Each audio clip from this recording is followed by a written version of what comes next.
Это программа «Актуальное интервью». Как удержаться малому и среднему бизнесу на плаву в сегодняшних реалиях? Какие шаги для этого предпринять? И как государство поддерживает предпринимателей? Об этом мы поговорим с заместителем председателя правительства региона Кириллом Бычковым. Кирилл Евгеньевич, здравствуйте. Добрый день.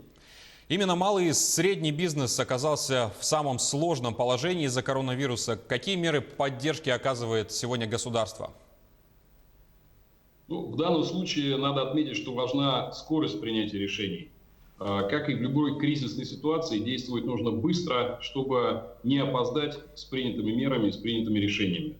У нас еще 24 марта главой республики был принят указ о первоочередных мероприятиях поддержки субъектов малого и среднего предпринимательства, оказавшихся в зоне риска в связи с угрозой распространения новой коронавирусной инфекции, в соответствии с которым были введены первоочередные меры поддержки субъектов малого и среднего предпринимательства, в частности, гостиничный бизнес и предприятия общественного питания на 2020 год освобождены от налога на имущество, перевозчики городских, пригородных и междугородных автобусов освобождены от транспортного налога.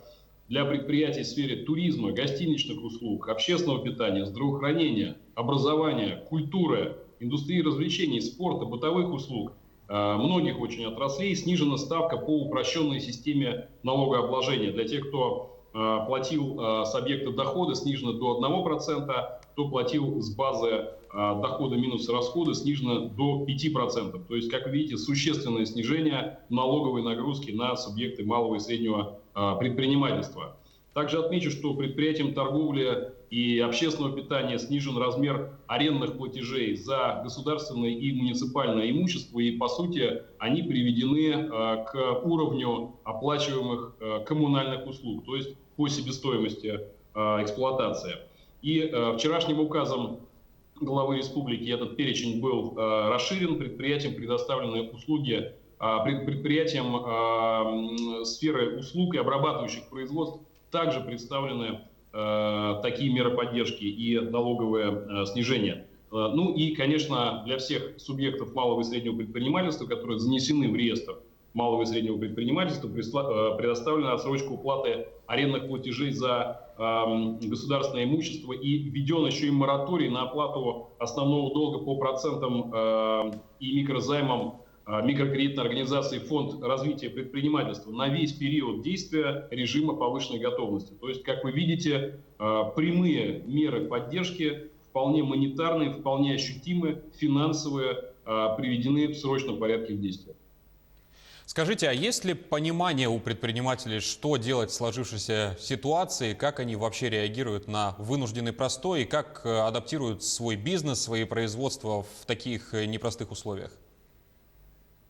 Бизнес, конечно, следит за ситуацией. Вот почему очень важно своевременно принимать меры и, самое главное, своевременно информировать население и предпринимателей о принятых мерах. Это для того, чтобы была соответствующая реакция со стороны бизнеса, потому что мы знаем, что бизнес у нас занимает очень активную позицию. У нас достаточно большое количество органов коллегиальных, которые действуют для бизнеса. Это и координационные советы, и советы на уровне главы республики. Соответственно, мы все предложения бизнеса, все просьбы и всю озабоченность бизнеса, которая возникает по каждому аспекту их деятельности, мы получаем непосредственно обратную связь, и это прямая связь с правительством, на основании чего мы готовим документы о мерах поддержки, на основании, собственно, чего были подготовлены указы главы республики. Могу сказать, что в целом бизнес проявляет очень активную гражданскую позицию, за что мы очень признательны нашему бизнесу, нашим компаниям, и в том числе помогает в такой непростой обстановке медицинским учреждениям, а также быстро перенастраивает свое производство для производства того, что необходимо в этой критической ситуации. В частности, это маски, как мы все знаем, уже очень много производств у нас в республике перешло на производство масок, на пошив масок. Это и бесконтактная доставка товаров, это и производство средств дезинфекции. Вот сейчас мы работаем над этим, чтобы это тоже увеличить объемы и, конечно, помогать малому и среднему бизнесу перепрофилировать свои предприятия для выпуска этих товаров первой необходимости. Кирилл Евгеньевич, весной обычно активизируется строительная отрасль. Перед ней сегодня стоят серьезные задачи и объемы работы. Будут ли корректироваться планы в этом направлении и как будет поддержана строительная отрасль, учитывая текущую ситуацию и текущую обстановку? Ну, на сегодняшний день могу сказать, что ни одна стройка у нас в республике не приостановлена. Все строительные площадки на сегодняшний момент, все стройки и все строительные процессы на сегодняшний момент происходят в штатном режиме. Конечно, есть определенные моменты, но они единичные случаи, когда, например, сотрудники правоохранительных органов не пропускают машины или не говорят о том, что нельзя поставлять, проезжать и так далее. Эти меры, в общем-то, были, я скажу, наверное, от недоинформированности, потому что ситуация постоянно меняется. Действительно, очень многие наши коллеги в правоохранительных органах слышали и знают, изучали указы президента, и то, как они будут адаптированы к нашим реалиям, это уже работа правительства и работа уже наших служб для того, чтобы они давали соответствующие разъяснения. Конечно, здесь ни о каком автоматизме речи быть не может, поэтому в таких процессах очень важны дополнительные пояснения. Так, в частности, скажу, что было выпущено письмо Минстроя Республики, которое как раз говорит о том, что все строительные процессы в республике являются непрерывно действующими. Это связано с нашими климатическими условиями, то, что мы не можем прекратить заливать бетон, прекратить заливать сваи в тот период времени года, когда это позволяет климатические условия. Поэтому и эта же позиция, собственно говоря, поддерживается нашими федеральными коллегами. Все стройки в основном переведены в режим непрерывно действующих процессов.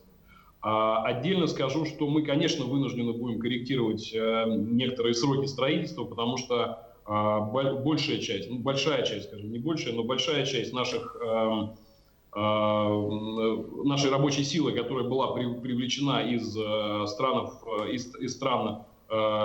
ближнего зарубежья, из других регионов, они не смогли пока выйти на площадку в связи с тем, что есть ограничения по передвижению на сегодняшний момент не только в Российской Федерации, но и из тех стран, из которых они должны были к нам приехать. А как вы знаете, сейчас у нас активный период, каждый год именно в конце марта, в начале апреля происходит активный период приезда рабочей силы. Поэтому с этим мы сейчас справляемся каким образом? Мы предусмотрели средства на переквалификацию рабочей силы из смежных профессий, на стажировку на производстве молодых специалистов, студентов. Это будет происходить на базе колледжей и других учебных заведений Якутии для того, чтобы в быстрые сроки, в силу еще тех ситуаций, что многие специальности сейчас испытывают, вынужденный простой, переквалифицировать кадры, чтобы они могли работать на стройках, чтобы они могли получать зарплату и в таких условиях получать дополнительную профессию, что, в общем-то, тоже неплохо и по жизни, я думаю, что будет полезно. Кроме того, конечно, налоговые преференции, налоговые послабления применяются такие же, как для малого и среднего предпринимательства.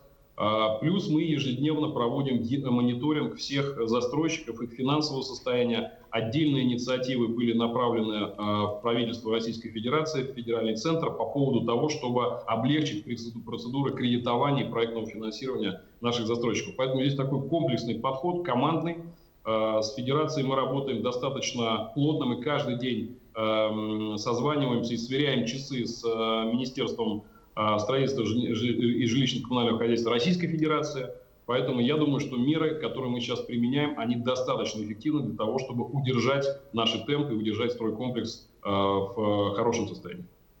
А в целом, как, на ваш взгляд, повлияет сложившаяся ситуация на малый и средний бизнес Якутии? Как долго еще, как сами предприниматели, так и мы, их клиенты, будем ощущать последствия нынешней ситуации? Если кратко сказать, то конечно, что здесь стоит, влияние, безусловно, негативное. негативное влияние, его срок и, ну, скажем так, производные новые какие-то моменты, которые нужно будет работать на упреждение, они, безусловно, будут возникать. Я не буду здесь никому давать такую ложное успокоение. Здесь, наоборот, нужно очень уверенно и очень мощно сосредоточить все свои усилия, в том числе и обращаться к нам по мерам поддержки. В сложных ситуациях, когда непонятно, как действовать, когда нужна дополнительная информация или консультация по мерам поддержки для малого и среднего предпринимательства, ну и не только, вообще для бизнеса. Как известно, на базе центра «Мой бизнес» есть телефон срочной связи, на который можно всегда позвонить и выяснить в той или иной ситуации, как действовать. Я его назову в эфире, это 8 800 100 ровно 58 80. Пожалуйста, звоните по этим всем ситуациям. Ну и, конечно, самое главное, нужно помнить, что бизнес бизнесом, но самое главное – это здоровье и ваши семьи. Поэтому у меня убедительная просьба и такой, ну, самый главный, наверное, совет настоятельный, чтобы соблюдать безукоризненно все меры предосторожности и все санитарно-эпидемиологические требования, которые сейчас предъявляются ко всем жителям нашей республики, в том числе и к бизнесу. Кирилл Евгеньевич, спасибо, что выделили на нас время и ответили на наши вопросы. Спасибо большое. О поддержке малого и среднего бизнеса в Якутии мы поговорили сегодня с заместителем председателя правительства региона Кириллом Бычковым. Это было актуальное интервью. Оставайтесь с нами.